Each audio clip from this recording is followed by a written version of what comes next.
Bom dia, boa tarde, boa noite. Aqui Dr. João Borzino, médico clínico, sexologista, terapeuta sexual e também trabalhando na área de psiquiatria, no seu mais novo podcast.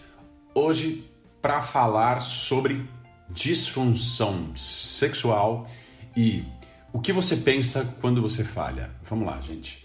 A maioria das disfunções sexuais, a maioria das disfunções eréteis, elas têm causa psicogênica, apesar de tudo que se afirma por aí, tudo que se vê em internet, que se lê não em artigos técnicos, se afirma, se reafirma e se reafirma mais uma vez que o problema é vascular, que o problema é arterial e que o uso de medicações, injeções, aparelhos bizarros e próteses bizarras são soluções, né? Soluções para quem quer ganhar muito dinheiro e deixar o paciente lesado, porque tudo isso é muito bizarro. Portanto, eu quero que, a partir de agora, aquelas pessoas, aqueles homens que sofrem por ter falhado e aquelas mulheres que são parceiras de homens que sofrem por ter falhado e percebem isso, tragam isso à tona também para os seus parceiros, porque eu quero ensinar a linha de pensamento certo, a linha de pensamento clínico correto, para que o indivíduo comece a se entender e assim ele possa buscar melhores caminhos para ele. Isso aqui não é um tratamento, mas sim a luz no fim do túnel. Eu gosto de dizer que não existe luz no fim do túnel, na verdade existe um outro caminho a traçar, porque existe um reaprendizado sobre a nossa função sexual. Né? Mas pense bem, eu gostaria que as pessoas, os homens, se concentrassem na verdadeira causa do problema e não nos sintomas que o problema traz. Né? Então, quando você fica nervoso, quando você fica angustiado, quando você fica ansioso, esse cérebro entra num estado de alerta maior ou menor, dependendo da causa daquilo que te angustia, e faz com que exista uma verdadeira pane. Essa pane, ela pode ter vários sinais físicos, você está simplesmente se sentindo nervoso ou apenas frustrado. O mais importante disso tudo é que essa pane, ela lhe afasta, lhe torna aquilo que devia ser bom, prazeroso, como a mulher e os estímulos que ela está emitindo, como aversivo, porque você está em pane, você está em ataque ou fuga, você está com medo, você está com receio da exposição e da vergonha que tudo aquilo pode causar. Tudo isso é aversivo, ou seja, você está num momento onde estar excitado é basicamente impossível. Você está mais para o ataque ou fuga, a desculpa, sair fora, a esquiva, e o que leva também você nos seus momentos pensativos, onde você está mais cerebral, ou seja, onde você está mais cortical, onde você está raciocinando sobre o problema, levar a pensar em esquiva e começar a associar situações onde a circunstância sexual é provável às circunstâncias temidas. Então, onde esse cérebro liga esse módulo de fuga, porque tudo aquilo lhe representa perigo, perigo, perigo, assim como muito medo de ir mal na prova faz com que você não tenha acesso à memória e dê branco, e cada vez mais desesperado, mais adrenalina vai sendo liberada e mais tremor, mais náusea, mais dor de cabeça, mais tontura, mais sensação de iminência de desmaio, mais vontade de ir ao banheiro, perda de controle dos esfínteres, diarreia, prisão de ventre em alguns casos, né? O indivíduo se urina ou até mesmo consegue não só ficar na iminência de desmaio, como desmaiar, mas principalmente não consegue ter uma ereção. Então vamos entender a relação de causa e efeito entre ter uma ereção e o fenômeno psíquico que causa a ereção. Ou seja, estar excitado o suficiente lhe causa uma ereção, pode lhe causar uma ereção.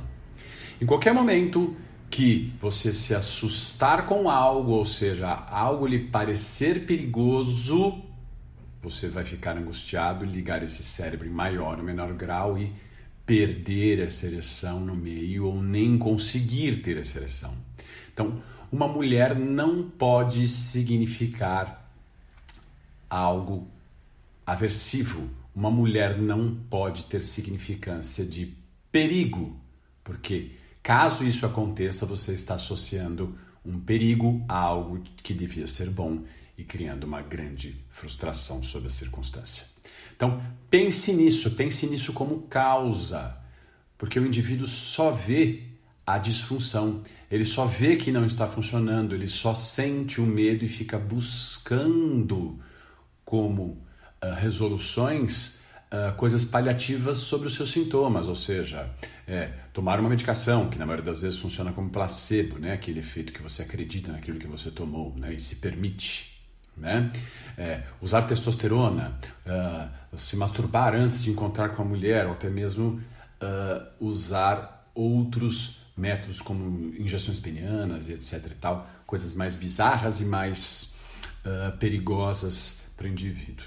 Mas ele pensa só na parte ruim que contamina a boa, e não a boa que traz mais esperança e luz para a ruim, ou seja, que você funciona, porém você transitoriamente está com medo, e esse medo que você pegou está em você, não se resolve do dia para o outro, mas ele é valorizado como algo que lhe causou um problema, uma cicatriz que vai permanecer na sua virilidade e que a sua virilidade está acabando e que você está terminando a sua vida sexual antes daquilo que já foi projetado, né? Porque nas nossas crenças, com a idade, nós vamos perder a virilidade, o que não é verdade, certo?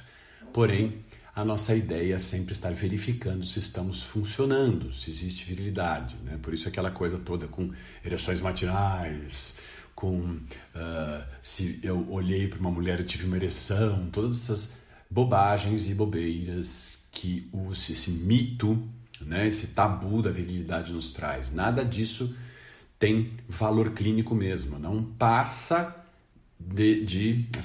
não passam de verificações sobre a nossa própria virilidade, ou seja, nós somos preocupados em nos tornarmos indivíduos não viris, ou melhor, broxas, vamos dizer assim, né? Vamos falar o jargão mais chulo, broxas, porque a ideia de broxa é aquele que é lesado, que não vai funcionar mais. Então, pense bem, entendam que uma falha não pode contaminar todo um histórico que o indivíduo tem. Uma falha tem que ser vista como algo transitório, pois se você contextuar o que está acontecendo, na verdade ela é de início, ela é nova, ou mesmo que ela seja antiga, ela se repete mais ou menos no mesmo padrão, ou se você pensar lá no começo, ela se iniciou por um susto, mas ainda existem ereções em alguns outros momentos, ainda existe libido, ainda existe masturbação, e mesmo quando não existe, o indivíduo está praticando o teste, ele está ligando esse cérebro agudo, em agonia, mesmo diante da masturbação, pois se masturba também por tesão e não por obrigação ou teste. Então tá aí, gente, continuem ouvindo os podcasts, eu vou dar continuidade a isso. Gostaria muito que vocês entrassem também no canal do YouTube, do DR Borzino no YouTube, onde lá há um elenco de vídeos enormes que podem explicar muitas dúvidas de vocês que estão sofrendo aí de libido, de problemas com ereção, com dificuldade, estão coçando a cabeça aí, cuidado com essas clínicas picaretas por aí, né? Não fica ouvindo qualquer coisa. Aqui você tem informação de qualidade, ciência, medicina sexual que respeita a ética e o ser humano, psiquiatria baseada em evidências, e não esqueça também do apoia.c/drborzino, aonde você vai poder logo em breve assinar esse podcast e você vai poder ser um investidor do canal do YouTube que cresce cada vez mais, com o qual você contribui e o canal contribui com você. Então, até o próximo.